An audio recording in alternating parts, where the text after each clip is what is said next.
नमस्कार दोस्तों आज के स्ट्रैटेजी मंत्रा में आप सबका स्वागत है।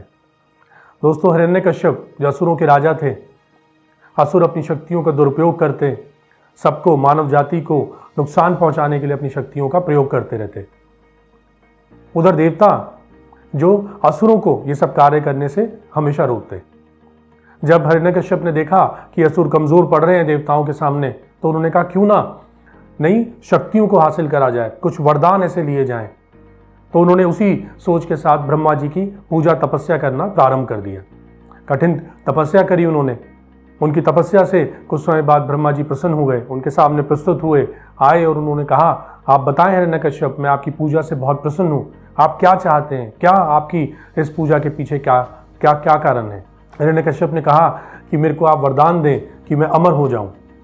ब्रह्मा जी ने कहा, यह संभव नहीं, ये विधि के विरुद्ध है, मैं कैसे आपको अमर होने का वरदान दे सकता हूं।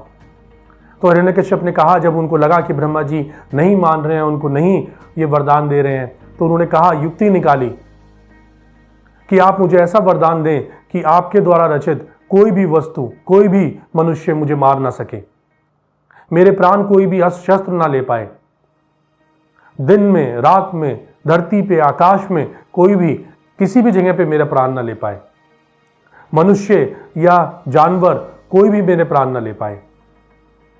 उन्होंने उस युक्ति के तहत उनसे ये सब मांगा और ब्रह्मा जी ने भी सहर्ष उनकी बात को स्वीकार करा, उनको तथास्तु कहते हुए ये वरदान दे दिया। वरदान मिलते ही उनको ये लगने लगा कि अब वो सर्व शक्तिशाली हो गए, उनको लगा कि वो अमर ही हो गए हैं। अब तो अपनी उन शक्तियों का वो दुरुपयोग करने लगे, देवताओं के विरुद्ध, मानव जाति के विरुद्ध वो जितना संभव हो सकता था उनको कष्ट देने के लिए कार्य करने लगे। धीरे धीरे उनको ऐसा लगने लगा कि वो अमर है और वो देवता समान ही है, वो सर्वशक्तिमान है, वही इस पृथ्वी के इन तीनों लोकों के वही स्वामी है। जब उनको ये सोच उनकी ऐसी बन गई, उन्होंने सबको ये कहना प्रारंभ कर दिया कि आप देवताओं की नहीं, किसी और की नहीं, अब मेरी पूजा आराधना करें, मेरे को देवता माने, मेरे को भगवान माने, मेरे को पूजने माने। सब लोग उनके भय के चलते, उनके डर के चलते, और सबको यह आभास था कि वरदान के चलते कोई भी उनका कुछ बिगाड़ नहीं पा रहा है, वो अमर हो चुके हैं, कोई भी उनके प्राण नहीं ले पा रहा है, कोई क्षति उनको नहीं पहुंचा पा रहा है, और सबको ये विवश होना पड़ा उनकी बात को मानने के लिए, और सब उनको भगवान स्वरूप मानने लगे। लेकिन विधि का विधान देखें, उन्हीं के स्वयं के घर में उनका स्वयं का पुत्र उनको देवता मानने के लिए वो तैयार ही नहीं था। प्रहलाद जो उनके पुत्र थे, उन्होंने कहा कि किसी को देवता मानना, किसी को पूजना, ये स्वयं का अपना अधिकार है। और उन्होंने कहा कि आप मेरे पिता जरूर हैं, मैं आपका सम्मान करता हूं, आपका आदर करता हूं, लेकिन मैं आपको भगवान नहीं मान सकता। मेरे आराध्य विष्णु जी हैं, मैं उन्हीं को मानता हूं, मैं नारायण को मानता हूं और उन्हीं को पूजा करता हूं, उन्हीं को पूजता हूं। उनको बहुत अचंभा हुआ, इतनी शक्ति के बाद, सबको इतना हराने के बाद, सबको इतना अपना शक्ति का डेमोस्ट्रेट करने के बाद उनको ये लगने लगा कि कैसे संभव है, मेरा खुद का पुत्र वो मुझे भगवान मानने को तैयार नहीं, क्या होगा। बाकी और जो सब लोग जानेंगे, सबको पता लगेगा कि स्वयं मेरे घर में मेरा पुत्र मुझे मानने को तैयार नहीं, तो क्या होगा, बाकी सब लोग भी धीरे धीरे मेरे को मानना, भगवान मानना, मेरे को पूजना छोड़ देंगे।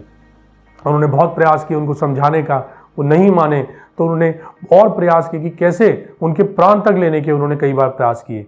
लेकिन ईश्वर की कृपा से हर बार ईश्वर उनको उस संकट से, उनके प्राणों को बचा लाते। जब एक दिन उन्होंने देखा कि कोई भी उनकी योजना कारगर नहीं हो रही है, वो स्वयं वो बड़े प्रहलाद की तरफ उनके प्राण लेने के लिए, तो ईश्वर अपने भक्त को, प्रहलाद को बचाने के लिए स्वयं प्रकट हुए। उन्होंने अवतार लिया नरसिंह का, और वो उस अवतार ने जो राक्षस उनके राजा थे, हिरण्यकश्यप थे, उनका वध कर दिया। और दोस्तों, वध जब उन्होंने करा, तो वो अवतार ने, जो ब्रह्मा जी का जो वरदान था, उन सब बातों को ध्यान में रखते हुए ईश्वर ने उनका वध करा। जैसे वो नरसिंह अवतार था ना, वो पूरे तरीके से मनुष्य ना ही जानवर, वो आधे मनुष्य और आधे जानवर थे। ना ही वो समय जब उनका वध हुआ तो वो दिन था या रात थी, वो सायंकाल, शाम का समय था। जब नरसिंह अवतार में ईश्वर ने उनका वध किया, तो उन्होंने उनको घर की चौखट के ऊपर उनका वध किया, ना ही घर के बाहर, ना ही घर के अंदर, जमीन और धरती पे नहीं, अपने पांव पे रख के उन्होंने उनका वध किया। उन सब वरदान के बावजूद अपने कर्मों के चलते हिरण्यकश्यप को उसका परिणाम भुगतना पड़ा और ईश्वर ने उनका वध कर दिया। सबको हिरण्यकश्यप के पापों से, कुकर्मों से, उनके कष्टों से सबको निवारण कर दिया। तो दोस्तों, अगर हम इस कथा से एक शिक्षा लेने का प्रयास करें, आपके जीवन में जब वो सिचुएशन आती हैं, आप इस लेवल पे पहुंचते हैं कि आपको रिस्पॉन्सिबिलिटीज, पावर्स, वो डिसीजन मेकिंग की अथॉरिटी आपको दे दी जाती है। आप ही सोल सेंटर बन जाते हैं डिसीजन मेकिंग के, या वो पावर्स आपके पास होती हैं कि आप कोई भी डिसीजंस अपनी संस्था के लिए, अपनी टीम के लिए ले सकें। कुछ समय बाद ऐसा आपको लगने लगता है कि आप ही सोल सेंटर पॉइंट है उन पावर के, जो डिसीजंस, जो स्ट्रैटेजीज आप बना रहे हैं वही सही हैं, उन्हीं को फॉलो करा जाना चाहिए। आपके कलीग्स कोई भी इनपुट, कोई भी सजेशंस, कोई भी फीडबैक आपको देते हैं, आपको लगता है कि ये वो लोग हैं जो कहीं ना कहीं आपकी पावर्स को, आपकी अथॉरिटीज़ को चैलेंज कर रहे हैं, बाधा बन रहे हैं उनमें, और उनको ही हटाने के लिए, उनको पीछा करने के लिए आप कार्य करने लगते हैं।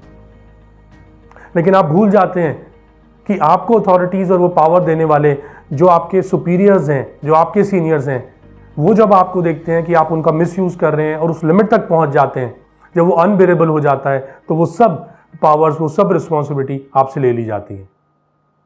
तो हमेशा ध्यान रखें, जब भी वो स्थिति आए आपके जीवन में, आप उन पोजीशंस पे पहुंचे, तो अपनी इन पावर्स को अपने सक्सेस की तरफ आगे बढ़ने के लिए एक सीढ़ी के रूप में यूज करें। सबको साथ में लें, ईगो ना लाएं और उस पावर से कहीं भ्रमित ना हो जाएं। सबके फीडबैक और सजेशंस को ध्यान में रखते हुए कार्य करें, वरना ये सब पावर्स आपके डाउनफॉल का कारण ना बन जाए।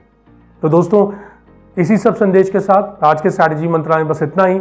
जल्द दोबारा मुलाकात होगी, तब तक आप सब लोग अपना बहुत ध्यान रखें, हर कार्य में सफल हों। आप सबका दिन शुभ हो। धन्यवाद।